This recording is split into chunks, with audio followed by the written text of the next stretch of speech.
নোয়াখালী বিভাগ সাই নোয়াখালী বিভাগ সাই ইরে রাম তোরা কোন নোয়াখালী বিভাগ সাই আমরা রামরাজের আমরা সাই নোয়াখালী বিভাগ সাই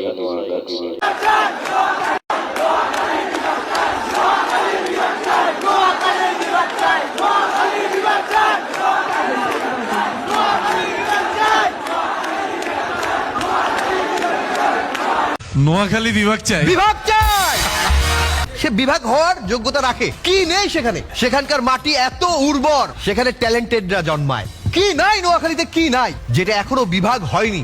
বিভাগ হওয়ার জন্য দাবি চলছে বিভিন্ন জায়গায়। নোয়াখালীরা করে গালি দিয়েন না, আগে একমত করে দেখা। অসাধারণ কাজ করেছে, গোটা বিশ্ব দেখেছে, ঠিক কিনা? বাংলাদেশের মানুষ নোয়াখালীকে জানতো দ্বিতীয় আরব হিসেবে। কোরআনের জন্য নোয়াখালীতে ভালোবাসার মানুষ বেশি না কম? সব জায়গায় নাস্তিক জন্ম নেয়, নোয়াখালীতে নাস্তিক জন্ম নেওয়ার সহজ না।